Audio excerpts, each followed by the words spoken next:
911, where's your emergency? I need an ambulance right away. My son just overdosed on heroin. One of the movements that we are involved in is a movement called Recovery Out Loud. I've used drugs and I can tell you what life was like on the streets and using drugs. I'm a small town city girl. I was born and raised in Wilmington, Delaware. I sold dope since I was 12 years old. And I was raised by the boys on the street. I lived by what they told me. You know, my mom was pimped by my dad. My dad was on drugs all his life. He ended up being a heroin addict. These stories are among many of those who live to tell their deadly struggles with substance abuse.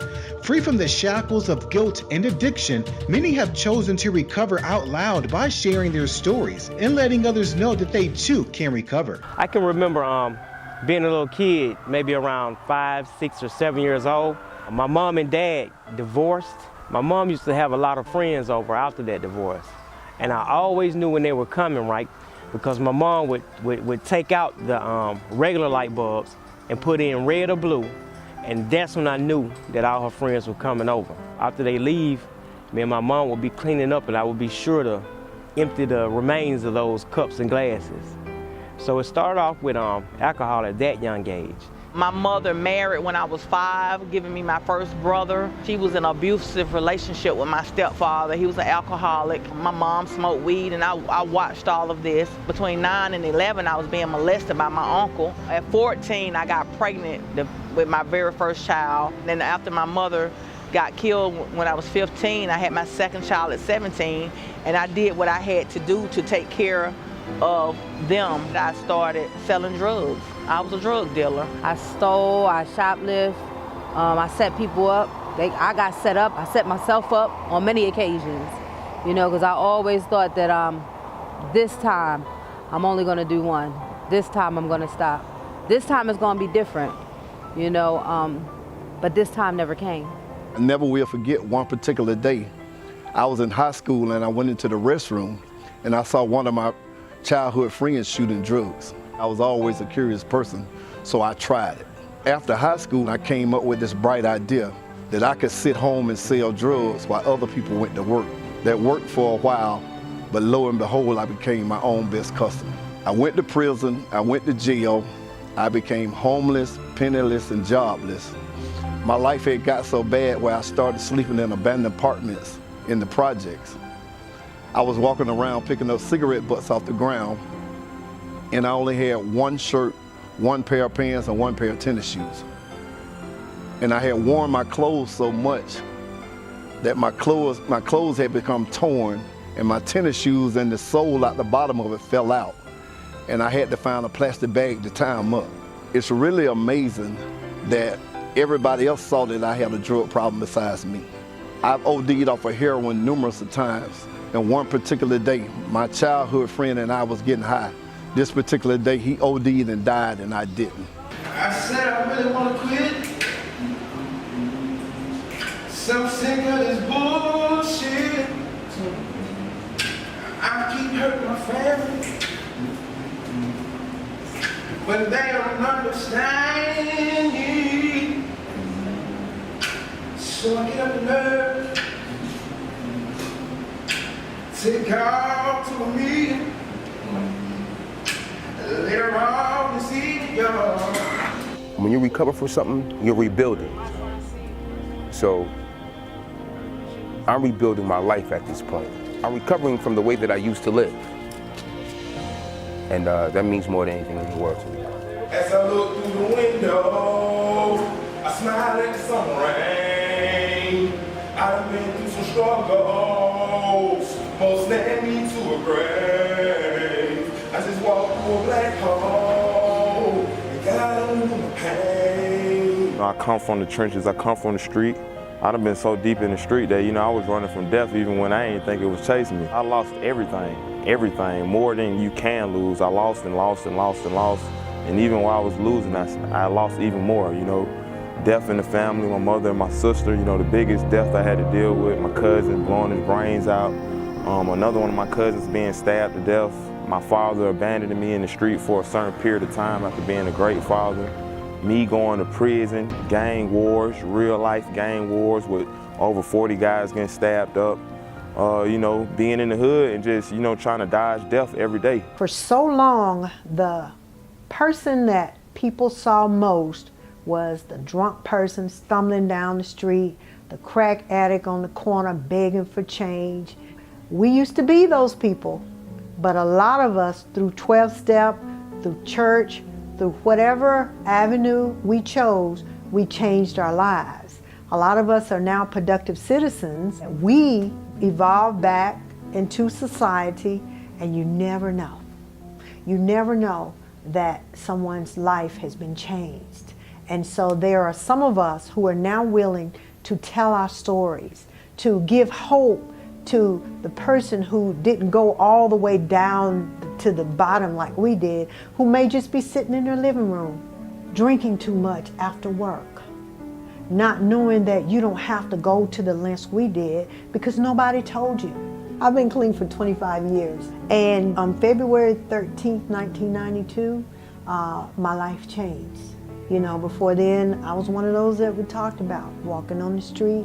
I had a family, I lost my children, was homeless. And I remember the last night that I used, I tried to commit suicide because I didn't want to live anymore. And I remember hearing this little voice to get up and go get some help. I was in East Lake Meadows and ended up at South Fulton Hospital.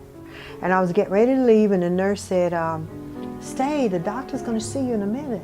And I was like, nah. She said, stay, please. And I had been on the street so long. I had been talked to so bad. My disease had beat me up, and I felt so bad because I had a college degree. But the disease did not discriminate.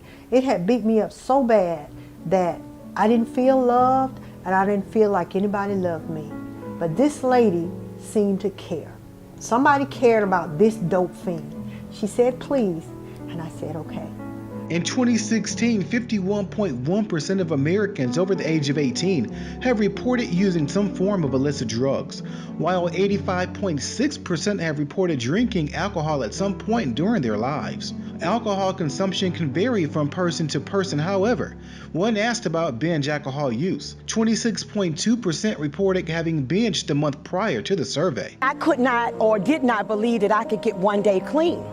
The process was I had to go into treatment. I had to go into a detoxification program in order to detox because I had no idea on how to get clean. We're in the Bluff, right here in Atlanta, Georgia, in the West Side area. It's one of the areas that is hardest hit in drug addiction. And it's also one of the most prominent areas where you can see where we're standing at. This particular meeting or this particular group is very, very fortunate group in this area that we do recover from. We need recovery in this area, and I don't live very far from here. I'm a breast cancer survivor. I had just found out that I was a survivor the month before I came in. Recovery has afforded me to participate in my family activities. When I was using, that was a really hard thing for me to do. What really brought me to the point of change was when on my 38th arrest, I stood in front of a judge facing 60 years in prison or 30 years probation. But it's just something about this time. I knew that I had a problem. It got so bad that it left me homeless, jobless, penniless. I even lived under a bridge, not too far from right here. Matter of fact, I even used to wait on this church's chicken up the street to close. So when they throw the food out, I used to have to go dumpster diving and get it. I would walk down the sidewalk. And church's chicken is right at the top of the street. So after I get the food, I would walk straight on down this sidewalk, and I would start my incline. As the incline starts, I would start my incline. And I would walk up at an angle and past that little first set where someone's occupied that space, and come on down about 5 or 6 more spaces under the bridge, and I would be right there. That was my little spot right there. Right beside the red building, that's where the scrap metal building is. So when I got my aluminum cans or any types of metal, I would take them over there. And I had a hard time getting across these tracks with a cart from the grocery store. Imagine that. I used to strap kilos of cocaine in my body and get on the airplane and fly from Miami to Atlanta, from Miami to Virginia, and Miami to New York. And so when they called me and they said she was laying out there and she was bleeding because my mother was killed. And when my cousin called me and told me that she was laying out there, I said, so I hope she died. And when she died, I didn't feel anything at the moment, but then when it sunk in, I held a lot of guilt because I said I felt that I had done that. And so I carried that guilt with me a long time. And so a lot of my drug usage came behind to cover up the pain, to medicate the pain of enduring that. Before the funeral procession started, I walked up to his casket and looked down at his body. I heard God tell me, just like I'm talking to you, say, Steve, if you don't stop doing what you're doing, you're gonna be in that casket next. That's what it took me to scare me straight out of 27 years of active addiction.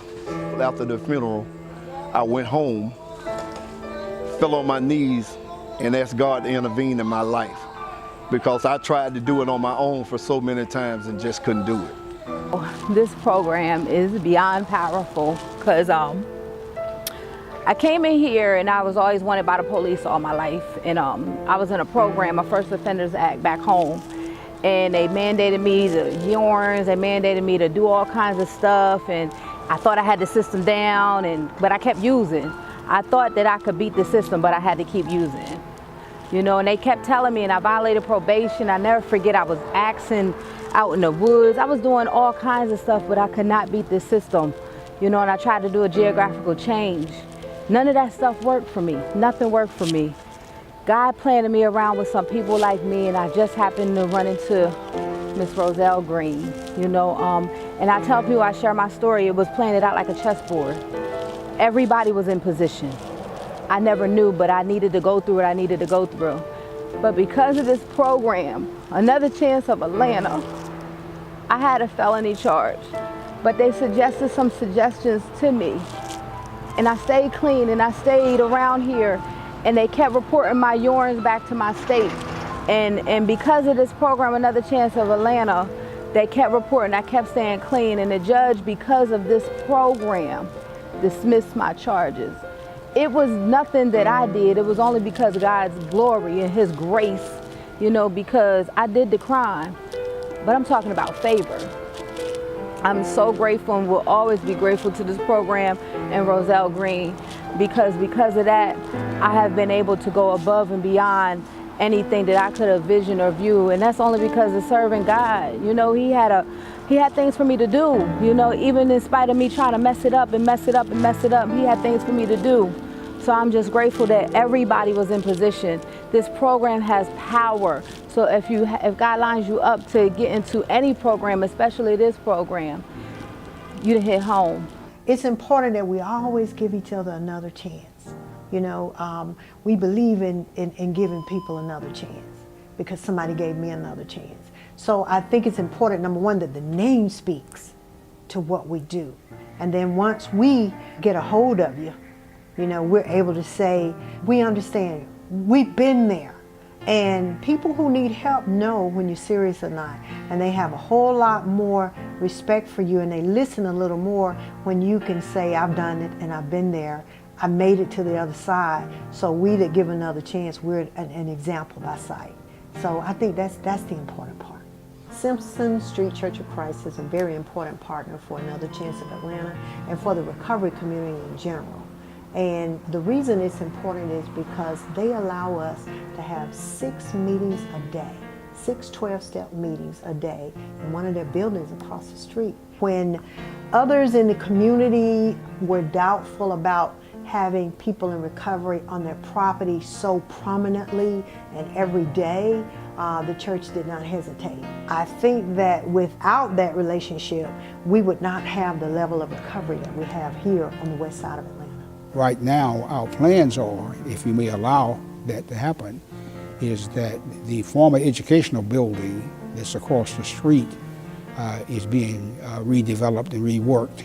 And our plans are to move the NA group out of there into this building that's more accommodative. There is no bossing or directing by us. They're given the freedom of operation. they are an integral part of the church in terms of utilization. We look at recovery as we do the church and its relationship to sin. It's a process of developing one's life in a more positive direction. And that's not done overnight. They got to have situations and circumstances that help that. So recovery means for us overcoming the obstacle of substance abuse and all that goes with it. We've been in this area for 15 years. People see us go in that building. Some of us go every day. We're called those people. They don't know who we are. I know that there's a stigma that goes along with addicts, and we're here to say that we're willing to step outside of the box and bear that stigma until we can change it. Yes, I used to be an addict. I'm in recovery now, and I'm a productive member of society. For the people who's dealing with people lost on drugs, there's hope. Never lose hope on anybody. As long as there's a breath in an individual, there's a hope. Hope means an expectation of something good is going to happen. I'm an example of hope. I'm 27 years drug-free, one day at a time, and when we say drugs, that includes it all, marijuana and alcohol. But this thing goes a whole lot further than drugs. People bondage. This is my niece, this is Rosalind. She's very important to me in my life. She's not in recovery, but she helped me with my recovery. She's my strength and my hope, and I love her so much dearly. There used to be more liquor stores per square mile than anywhere in the country. There's heroin in here, a lot of drugs. So as a result, it has taken a toll on the people who live in this community. There's a lot of addiction, a lot of poverty here. But at the same time, we're here. We're bringing recovery to this community, thanks to Simpson Street Church of Christ and thanks to people in 12-step programs who believe in recovery. I was a real fan, and I still am, of the 12 steps. So I wanted to have my organization have something to do with the steps. So I came up with Atlanta Step Up Society. I was bad. I was a homeless. I was totally an alcoholic, totally a drug addict, 100%. I stayed homeless for almost 10 years, Skid Row. I went from being a military officer to straight up homelessness, living in shelters. And my entire life is about recovery. That's who I am, what I am, and I'm going to continue to be that person until the day I die. My self-esteem was so low, I'm like, I can't get a job because my record is so long. So I said, nevertheless, what I will do, I will take, because I called myself being a career criminal, I would take my attributes of a career criminal, which was cunning and being able to persuade people to believe my stories or whatever it was, that scam I was trying to run. I decided I would take them and I would make them into positive attributes. So when I did my resume, I said that I was productive in sales, that I was a people person, and that I was able to persuade people to see my point of view. So I put my application on Indeed, and I got a call. She called me back. She said, Miss Lee, I meant to ask you some things. Are you a convicted felon? I say, now, I will tell you, yes, ma'am, I am a convicted felon. I'm a rehabilitated, reformed person trying to be an asset to society. And now all I'm trying to do is to ask you to help me to do that. She waited, and she said she needed to check some things. She would call me back, and she did. She called me back. She said, I listened to your story, I listened to what you had to say. She said, and it's a little unorthodox. She said, but I too have a higher power.